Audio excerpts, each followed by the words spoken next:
How to build wealth in 3 easy steps. Step 1. Make enough money. Now this step may seem elementary, but for those just starting out or in transition, this is the most fundamental step.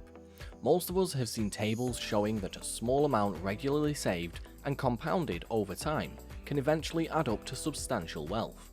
But those tables never cover the other sides of the story. Are you making enough to save in the first place? Keep in mind that there's only so much you can cut in costs.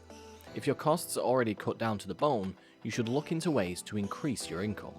Also, are you good enough at what you do, and do you enjoy it enough that you could do it for another 40 or 50 years and save that money? Step 2. Save enough money. So you make enough money, you live pretty well, but you're not saving enough. What's wrong? The main reason this occurs is that your wants exceed your budget. To develop a budget or to get your existing budget on track, try these steps. Track your spending for at least a month. You may want to use a financial software package to help you do this. Make sure to categorize your expenditures.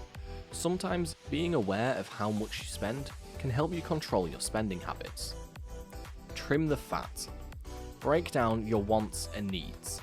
The need for food, shelter, and clothing are obvious, but also address less obvious needs. For instance, you may realize you're eating lunch at a restaurant every day.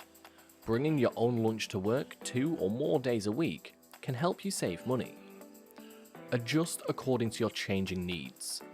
As you go along, you probably will find that you're over or under budgeting a particular item and need to adjust.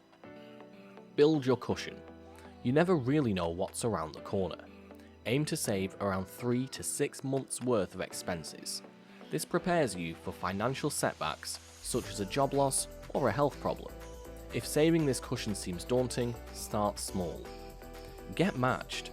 Contribute to your employer's 401k or 403b and try to get the maximum your employer is matching. And the most important step is to distinguish between what you really need and what you merely want. Finding simple ways to save a few extra bucks here and there could include programming your thermostat to turn itself down when you're not home, using regular gasoline instead of premium, keeping your tyres fully inflated, buying furniture from a quality thrift shop, and learning how to cook. And lastly, at number 3, invest money appropriately. So you're making enough money and you're saving enough, but you're putting it all in conservative investments like the regular savings account at your bank. That's fine, right? Wrong. If you want to build a sizable portfolio, you have to take on some risk, which means you'll have to invest in securities. So how do you determine what the right level of exposure is for you? Begin with an assessment of your situation. The CFA Institute advises investors to build an investment policy statement. To begin, determine your risk and return objectives. Quantify all of the elements affecting your financial life, including household income, your time horizon, tax considerations, cash flow or liquidity needs, and any other factors unique to you. Next, determine the appropriate asset allocation for you. Most likely, you will need to meet with a financial advisor unless you know how to do this on your own. This allocation should be based on your investment policy statement. Your allocation will most likely include a mixture of cash, fixed income, equities, and alternative investments. Risk-averse investors should keep in mind that portfolios need at least some equity exposure to protect against inflation.